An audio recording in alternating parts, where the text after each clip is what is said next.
Police या गुंडागर्दी नहीं चलेगी। नमस्कार, आदाब, सत श्री अकाल, जय भीम, जोहार। मेरा नाम है नवीन कुमार। आप सब की नजरों से ये दृश्य गुजरे होंगे। ये जेएनयू के छात्र छात्राएं हैं जिन्हें घसीटते हुए बसों में ठूस कर अपराधियों की तरह थाने ले जाया गया। क्यों?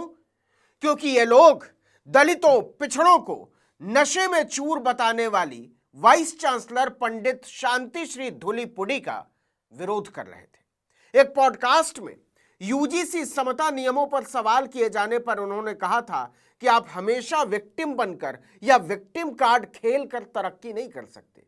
पश्चिम में ऐसा कालों ने किया और यहां दलितों के लिए यह बात सही है। उन्होंने कहा कि दलित हमेशा पीड़ित होने के नशे में रहते हैं।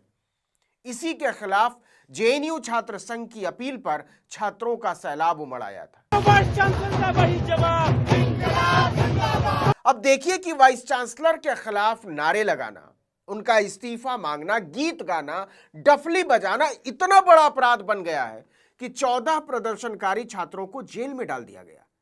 लेकिन असल तमाशा इसके बाद शुरू होता है। गिरफ्तार किए गए सभी छात्र छात्राओं को कोर्ट में पेश किया गया।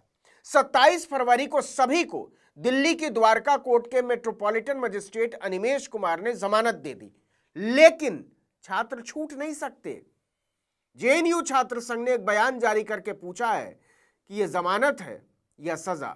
छात्र संगठनों ने कहा है कि उनकी रिहाई के लिए कड़ी शर्तों की वजह से उनकी जेल और लंबी हो गई है, क्योंकि मेट्रोपॉलिटन मजिस्ट्रेट अनिमेश कुमार ने छात्रों के स्थायी पते को वेरीफाई करने के बाद ही उन्हें रिहा करने का आदेश दिया है।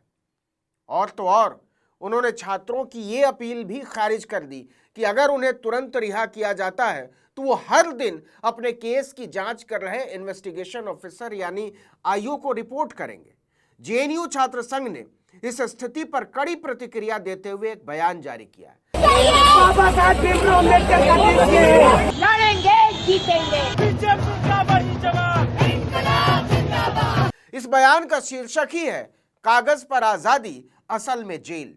नीचे लिखा है, जेएनयू वाइस चांसलर के दलितों के खिलाफ जातिवादी कमेंट्स का विरोध करने पर जेएनयू के 14 छात्रों को मिली बेल की असलियत। माननीय जज अनिमेश कुमार ने जिन 14 छात्रों को जमानत दी है उसमें जमानत की सख्त शर्तें भी हैं, जिसके तहत उनके स्थायी पते के वेरिफिकेशन के बाद ही उन्हें रिहा किया जा सकता है। मजिस्ट्रेट जज से कई अपील की गई कि वो दूसरी अपीलों पर भी विचार करें, जैसे कि स्टूडेंट्स के स्थायी पते के वेरिफिकेशन तक हर दिन आईओ के सामने पेश होने की इजाजत, ताकि दी गई आजादी खत्म ना हो। लेकिन ऐसी कोई अपील सुनी नहीं गई, जिससे ऑर्डर कागज पर आजादी लेकिन असल में जेल बन गया। चूंकि सभी छात्र असल में दिल्ली के बाहर के हैं, इसलिए वेरिफिकेशन का प्रोसेस ही जेल को लंबा करने का प्रोसेस बन जाता है। कई स्टूडेंट्स को गंभीर चोटें भी आई हैं और उनकी सेहत भी बिगड़ रही है। इसके अलावा आने वाले दिन कोर्ट की छुट्टियों से भी भरे हुए हैं। मजिस्ट्रेट की तरफ से जमानत देने का मतलब साफ था कि गिरफ्तारी का आधार और दिल्ली पुलिस का तर्क न सिर्फ गलत था बल्कि राजनीति से प्रेरित था। जमानत की इतनी सख्त शर्तें थोपकर न्याय का मजाक उड़ाया गया है। आपको बता दें कि 25 फरवरी के प्रोटेस्ट के दौरान 14 छात्रों की गिरफ्तारी स्टूडेंट्स और जेएनयू एडमिनिस्ट्रेशन के बीच कई दिनों से चल रहे टकराव का नतीजा था।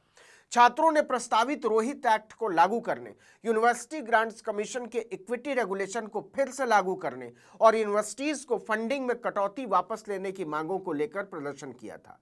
उन्होंने जेएनयू की वाइस चांसलर पंडित शांतिश्री धूलीपुड़ी के उन कमेंट्स पर इस्तीफा मांगा जिनकी बहुत आलोचना हुई थी और जिन्हें दलितों, पिछड़ों और आदिवासियों के लिए बेहद अपमानजनक और जातिवादी बताया गया था। उन्होंने हाल ही में एक इंटरव्यू में दलित और पिछड़े वर्ग के सम्मान के लिए आवाज उठाने को विक्टिम कार्ड खेलना बताया था।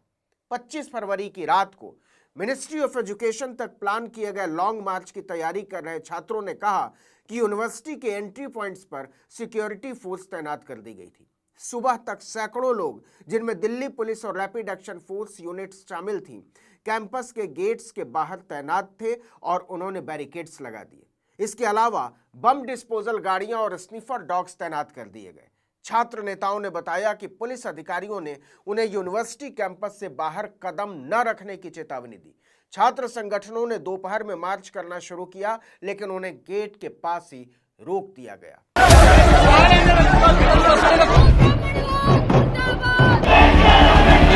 पुलिस या गुंडागर्दी नहीं चलेगी। कई वीडियो सामने आए जिसमें पुलिस प्रोटेस्ट मार्च में हिस्सा लेने वाले छात्रों को घसीट रही है, उनके साथ हिंसा कर रही है।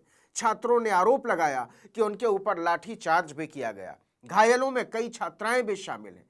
कमाल की बात तो यह है कि हिरासत में लिए गए छात्र छात्राओं को दिल्ली पुलिस कापासेड़ा और सागरपुर थाने ले गई, जबकि जेएनयू का थाना मुश्किल से आधा किलोमीटर दूर वसंत विहार लगता है। जेएनयू छात्र संघ के प्रतिनिधियों ने कहा कि प्रोटेस्ट करने वालों को घसीटा गया, पीटा गया और उन्हें तत्काल मेडिकल सुविधा उपलब्ध नहीं कराई गई। उन्होंने आरोप लगाया कि सादे कपड़ों में आए लोगों ने भी उनके प्रोटेस्ट को कुचलने में हिस्सा लिया। मार्च शुरू होने से पहले ही दिल्ली पुलिस ने कैंपस के बाहर निकलने के सारे रास्ते सील कर दिए थे और वाटर कैनन और आंसू गैस यूनिट तैनात कर दी थी। जेएनयू के शिक्षकों ने बाद में पुलिस एक्शन की निंदा करते हुए कहा कि छात्रों को शांतिपूर्ण लोकतांत्रिक प्रदर्शन से रोकना और पुलिस के दम पर उसे कुचलना किसी भी तरह से जायज नहीं ठहराया जा सकता है।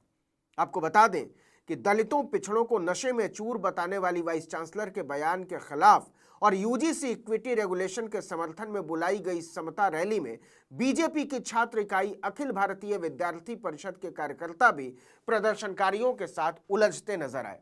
इससे घटनाओं का एक सिलसिला बन पड़ा जो 25 फरवरी को छात्रों के विशाल प्रदर्शन और गिरफ्तारियों के साथ खत्म हुआ। लेकिन अब जो सबसे बड़ा मुद्दा है वो है छात्रों की गिरफ्तारी और रिहाई।